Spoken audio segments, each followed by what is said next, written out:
ആദ്യമേ തന്നെ എമ്പുരാനെ പറ്റി തുടങ്ങാം. അതിനു മുമ്പ് ഞാനൊരു ക്ഷമാപണം നടത്തുകയാണ്. കാരണം ഇന്നലെ ഞാൻ ചെയ്ത വീഡിയോയ്ക്കകത്ത് ഒരു മൈക്കിൻ്റെ ശബ്ദം വളരെ ഉണ്ടായിരുന്നു. എനിക്കത് മനസ്സിലായായിരുന്നു. കാരണം വൈഫിൻ്റെ വീട്ടിലെ ക്ഷേത്രത്തിലെ ഉത്സവമായിരുന്നു. അപ്പം അവിടെ പോയി കഴിഞ്ഞപ്പം തൊട്ടടുത്ത് തന്നെയാണ് മൈക്ക് വെച്ചിരുന്നത്. നമുക്ക് വീഡിയോ ചെയ്യാനുള്ള ഒരു തരത്തിലും പറ്റില്ലായിരുന്നു. പക്ഷേ ഈ മൈക്കിൻ്റെ സൗണ്ട് ഒന്ന് നിൽക്കുമ്പോഴാണ് നമ്മൾ ചെയ്തു തുടങ്ങുന്നത്. പക്ഷേ അവർ വീണ്ടും വിടും. ഈ വീഡിയോയ്ക്കിടയിൽ വളരെയധികം അത് പ്രശ്നമായി മാറി. പിന്നെ നമുക്ക് എമ്പുരാനെ പറ്റി നമുക്ക് കിട്ടിയ വാർത്തകൾ, നമുക്ക് എമ്പുരാനെ പറ്റി എന്തറിഞ്ഞാലും എനിക്ക് ആ ടെൻഷനാണ്. ഉടൻ തന്നെ വീഡിയോ ഇടണം എന്നുള്ള ഒരു മെൻറ്റാലിറ്റിയാണ്. അപ്പോൾ അതാകുമ്പോഴത്തേനും നമ്മൾ ഇച്ചിരി കുഴപ്പമില്ല. നമ്മുടെ സബ്സ്ക്രൈബർമാർ അല്ലെങ്കിൽ നമ്മളെ ഇഷ്ടപ്പെടുന്നവർ ക്ഷമിച്ചോളൂ എന്ന് വിചാരിച്ച് തന്നെയാണ് വീഡിയോ ഇട്ടത്. പക്ഷേ അത് ഞാൻ കേട്ട് നോക്കിക്കഴിഞ്ഞപ്പം എനിക്ക് തോന്നുന്നു എൻ്റെ സൗണ്ടിനേക്കാൾ മുകളിൽ നിന്നത് മൈക്കിൻ്റെ സൗണ്ടാണ്. അതുകൊണ്ട് എല്ലാവരും ക്ഷമിക്കുക. അപ്പം ഇന്നത്തെ എമ്പുരാൻ വിശേഷങ്ങൾ എന്ന് പറയുന്നത് ഓരോ മണിക്കൂറിലും എമ്പുരാൻ വിശേഷങ്ങൾ ഇങ്ങനെ മാറി മാറി വരികയാണ്. കാരണം വിദേശ ഓവർസീസ് കളക്ഷൻ്റെ കാര്യത്തിൽ എമ്പുരാൻ വേറെ ചിത്രങ്ങളെയെല്ലാം മറികടന്നുള്ള പ്രകടനമാണ് കാട്ടുന്നത്. ഇനിയും 8 ദിവസങ്ങളുണ്ട്. അതിനിടയിൽ എമ്പുരാനെ പറ്റി വരുന്ന വിശേഷങ്ങൾ വളരെ വലുതാണ്. ഏകദേശം $6 ലക്ഷം മോഹൻലാലിൻ്റെ എമ്പുരാൻ്റെ അഡ്വാൻസ് കളക്ഷൻ എത്തുന്നു എന്നാണ് നമ്മൾ മനസ്സിലാക്കുന്നത്. വിദേശങ്ങളിലാണ് ഇത് കിട്ടുന്നത് എന്നുള്ളതാണ്. കേരളത്തിൽ ബുക്കിംഗ് തുടങ്ങിയിട്ടില്ല. പക്ഷേ അതുപോലെ തന്നെ കേരളത്തിലെ ഫാൻ ഷോകളുടെ എണ്ണം ഏകദേശം 300 കഴിഞ്ഞു എന്ന് നമ്മൾ നേരത്തെ പറഞ്ഞു. അതുപോലെ ബാക്കി എല്ലാം കൂടെ വേണം 375 ഫാൻ ഷോകളുടെ എണ്ണം കഴിഞ്ഞു ഇരിക്കുന്നുള്ളതാണ്. അതിൽ നിന്ന് തന്നെ ഏകദേശം 2 കോടിക്കടുത്ത് കളക്ഷൻ ഇപ്പോൾ നേടിയിട്ടുണ്ട് എന്ന് പറയുന്നു. അങ്ങനെയെങ്കിൽ ഏകദേശം 7 കോടി രൂപയ്ക്കടുത്ത് മോഹൻലാലിൻ്റെ ചിത്രം റിലീഫ് ആകുന്നതിന് 8 ദിവസം മുമ്പ് തന്നെ വിദേശ മാർക്കറ്റിൽ നിന്നും കേരള മാർക്കറ്റിൽ നിന്നും മാത്രമായിട്ട് ഇത് കണക്ട് ചെയ്തു എന്നാണ്.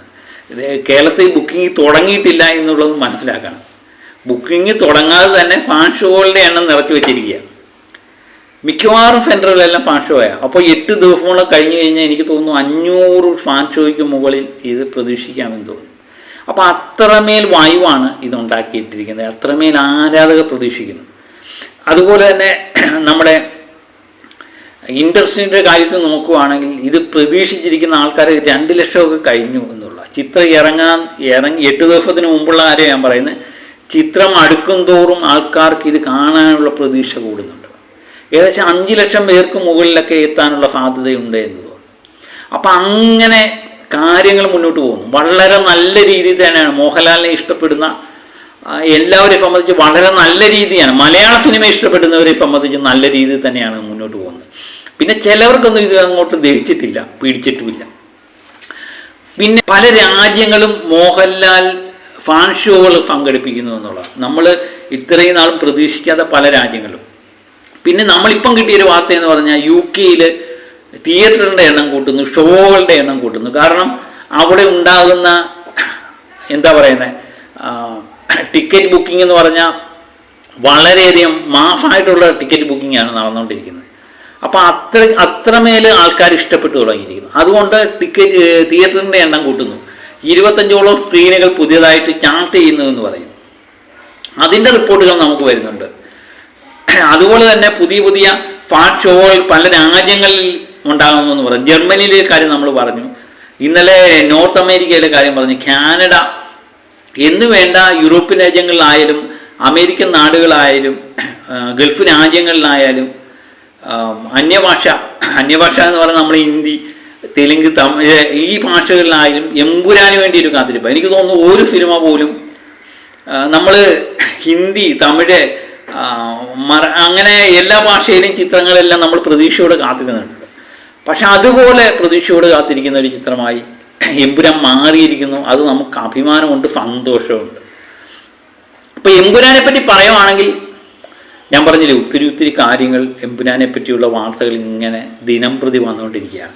അതിനിടയിൽ ചില കാര്യങ്ങൾ പ്രകടിപ്പിക്കുന്നത്. ഇന്നലെ മോഹൻലാലിൻ്റെ ഒരു കൈയുമായിട്ട് തോക്കുമായിട്ട് നിൽക്കുന്ന ഒരു ഫോട്ടോ മോഹൻലാലാണ് എന്നുള്ള പ്രതീക്ഷയിൽ നമ്മൾ കാത്തിരുന്നെങ്കിലും ആ കൈ നോക്കി ആൾക്കാർ പറയുന്നത് മോഹൻലാൽ അല്ല, അത് ഒരുപക്ഷെ രജനീകാന്ത് ആകാം, അല്ലെങ്കിൽ ഷാരൂഖ് ഖാൻ ആകാം, കമലഹാസനാകാം. ഇവരാരാണെന്നറിയാൻ വേണ്ടി കാത്തിരിക്കുകയാണ്. ഏതായാലും ഒരു കമി റോഡ് കാണും എന്ന് ഉറപ്പാണ്. അത് രജനീകാന്താണോ ഷാരൂഖ് ഖാനാണോ? ഈ കൈ നോക്കി കണ്ടുപിടിക്കുമ്പം ഇവർ രണ്ടുപേരുടെയും കൈ നോക്കി കഴിയുമ്പോൾ തോക്കി നിൽക്കുന്ന കൈ ഇവർ രണ്ടുപേരുടെയും കൈയുമായിട്ട് ഫാമയുണ്ട്. അപ്പം ഇവരിൽ ആരെങ്കിലും ഒരാൾ ഏതായാലും അവതരിക്കുമെന്നുള്ളത് 100% ഉറപ്പാണ്. പിന്നെ ഇതിനെ വില്ലൻ വേറെ ആരെങ്കിലും ഉണ്ടോ എന്നുള്ള കാത്തിരിപ്പാണ്. അങ്ങനെ ഒത്തിരി സസ്പെൻസ് ആയിട്ടാണ് ഈ ചിത്രം മാർച്ച് 26 റിലീസ് ആകാൻ പോകുന്നത്. അപ്പം പ്രതീക്ഷയോടെ ആൾക്കാരും കാത്തിരിക്കുകയാണ്. ലോകമെമ്പാടുമുള്ള സിനിമാ പ്രേക്ഷകരെല്ലാം കാത്തിരിക്കുന്നു. ഇതിനിടയിൽ പല പുതിയ വാർത്തകൾ വരുന്നുണ്ട്. ഇതിൻ്റെ പ്രൊമോഷൻ്റെ ഭാഗമാകുന്ന ചില ട്വിസ്റ്റുകൾ വരുന്നുണ്ട്, എല്ലാം കാണുന്നുണ്ട്. അപ്പം ഇതിൻ്റെ പ്രൊമോഷൻ്റെ ഭാഗമായി ഓരോ മണിക്കൂറിന് ഇടവിട്ട് പുതിയ പോസ്റ്റർ, പുതിയ ലുക്ക്. ഇന്ന് വന്നത് 8 ദിവസം എന്ന് പറഞ്ഞുകൊണ്ട് നമ്മുടെ പൃഥ്വിരാജിൻ്റെ പോസ്റ്ററാണ് ഇന്ന് വന്നിരിക്കുന്നത്.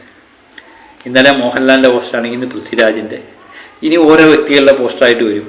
അവസാനം ലാലേട്ടൻ്റെ പുതിയ, അതുപോലെ ഐമാക്സിൽ ഇത് പ്രദർശിപ്പിക്കുന്നു എന്ന് പറയുന്നു. അപ്പം അങ്ങനെ പുതിയ രീതികളും പുതിയ എന്തെന്നൊക്കെ ആയിട്ടാണ് ഇത് പ്രദർശനത്തിന് വേണ്ടി വരുന്നത്. അപ്പം നമ്മളെ സംബന്ധിച്ച് വളരെയധികം സന്തോഷമാണ്. മാർച്ച് 27 നമ്മൾ കാത്തിരിക്കുകയാണ്.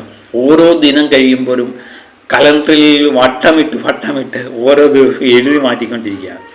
എനിക്ക് തോന്നുന്നു എന്നെ സംബന്ധിച്ച് ഇത്രമേൽ പ്രതീക്ഷയോടെ കാത്തിരുന്ന ഒരു ചിത്രം മലയാളത്തിൽ ഇറങ്ങിയിട്ടേ ഇല്ല. കാരണം കാലഘട്ടം മാറി വന്നു കഴിഞ്ഞപ്പോൾ യൂട്യൂബ് ചാനലിൻ്റെയും സോഷ്യൽ മീഡിയയുടെയൊക്കെ അതിപ്രസരം വളരെ കൂടുതലാണ്. ഒരു സിനിമയെപ്പറ്റി കൂടുതൽ കാര്യങ്ങളും നമ്മൾ അറിയുന്നു. മറ്റേതൊക്കെ വീക്കിലുകളും പേപ്പറുകളും ഒക്കെ വായിക്കണം. ഇപ്പം അതൊന്നും വേണ്ട. അപ്പം കൂടുതൽ ആൾക്കാരിലേക്ക് ഇതെത്തുന്നു, ആൾക്കാർ കാണാൻ വേണ്ടി കാത്തിരിക്കുന്നു. അതുപോലെ തന്നെ ചിത്രത്തിന് ചില കോട്ടങ്ങളും ഉണ്ടാകാം. കാരണം ആദ്യം ഷോ കഴിയുമ്പം തന്നെ ഇത് പോസിറ്റീവാണോ നെഗറ്റീവാണോ എന്നുള്ളത് കൂടുതൽ ആൾക്കാരിലേക്ക് എത്തുന്നു. അത് ചിത്രത്തെ ബാധിക്കാം. അങ്ങനെയുണ്ട് ഇതിനകത്തൊരു മൈനസ് പോയിന്റ്. പക്ഷേ പ്ലസ് പോയിന്റ് എന്ന് പറയുന്നത് ഈ ചിത്രം എടുത്തു വച്ചിരിക്കുന്നത് പോസിറ്റീവ്, ജനങ്ങൾക്ക് റിവ്യൂ വരുന്നത് നല്ലതാണെങ്കിൽ, റിവ്യൂവർമാർ പറയുന്നതല്ല, യൂട്യൂബ് ചാനലുകൾ പറയുന്നതല്ല, ആൾക്കാർ കയറി ഇഷ്ടപ്പെട്ടു എന്നൊരു വാക്ക് പറഞ്ഞു കഴിഞ്ഞാൽ എനിക്ക് തോന്നും മലയാള സിനിമയിൽ ഇന്നേ വരെ കാണാത്ത ചിത്രം, നമ്മൾ അന്യഭാഷയിലെ വലിയ ചിത്രങ്ങളുമായിട്ട് എമ്പുരാനെ താരതമ്യപ്പെടുത്താം. ആ ലെവലിലേക്ക് 500 കോടിയോ 1000 കോടിയോ ലെവലിലേക്ക് എമ്പുരാൻ എത്താനുള്ള സാധ്യതയാണ് നമ്മൾ കാണുന്നത്. കാരണം ഓവർസീസ് പ്രകാരം മണിക്കൂർ കഴിഞ്ഞപ്പം ഓവർസീസ് വിദേശ രാജ്യങ്ങളിലെ ബുക്കിംഗ് തുടങ്ങി. മണിക്കൂറുകൾക്കുള്ളിൽ ഇത് 5 കോടി രൂപയ്ക്ക് മുകളിലൊക്കെ, 5-6 കോടി രൂപയ്ക്ക് മുകളിലൊക്കെ ഇതിൻ്റെ ഇത് ബുക്കിംഗ് മാറി എന്ന് പറയുമ്പം ഒരു കാരണവശാലും നമുക്ക് പ്രതീക്ഷിക്കാൻ പറ്റത്തില്ല. മലയാള സിനിമയിൽ ഇത് ആദ്യമായിട്ടാണ്. പിന്നെ മലയാളത്തിൻ്റെ ബുക്കിംഗ് നടക്കാൻ പോകുന്നു. അതുപോലെ ഇന്ത്യയിലെ വിവിധ സംസ്ഥാനങ്ങളിൽ നിന്ന് ബുക്കിംഗ് നടക്കാൻ പോകുന്നു. അങ്ങനെ ഞാൻ ഇന്നലെ തന്നെ പറഞ്ഞിട്ടുണ്ട്, ഓരോ ഭാഷയിലും അതായത് കാലത്തെ മുടിചൂടാൻ മന്നന്മാരാണ് അതിൻ്റെ വിതരണം ഏറ്റെടുത്തിരിക്കുന്നത്. അതുകൊണ്ട് ഇതിൻ്റെ മികച്ച പ്രതികരണം തന്നെ അവരും പ്രതീക്ഷിക്കുന്നുണ്ട്. ഇത് കോടിക്കണക്കിന് രൂപയ്ക്കാണ് എല്ലായിടത്തും വിതരണാവകാശം എടുത്തിരിക്കുന്നത്. അതുകൊണ്ട് എമ്പുരാൻ ചിത്രം മലയാള സിനിമയിലെ ഒരു അടുത്ത ചവിട്ടുപടിയായിരിക്കുമെന്ന് നിസ്സംശയം പറയാം. അതിനുവേണ്ടി നമുക്ക് കാത്തിരിക്കാം. പുതിയ എമ്പുരാൻ വിശേഷങ്ങളുമായി ഞാൻ വീണ്ടും എത്താം. അപ്പം എല്ലാവരും ചാനലൊന്ന് സബ്സ്ക്രൈബ് ചെയ്യുക, നമ്മളെ സപ്പോർട്ട് ചെയ്യുക, ലൈക്ക് ചെയ്യുക, ഷെയർ ചെയ്യുക. അപ്പം മറ്റൊരു വിഷയമായി വീണ്ടും എത്താം. Okay, by.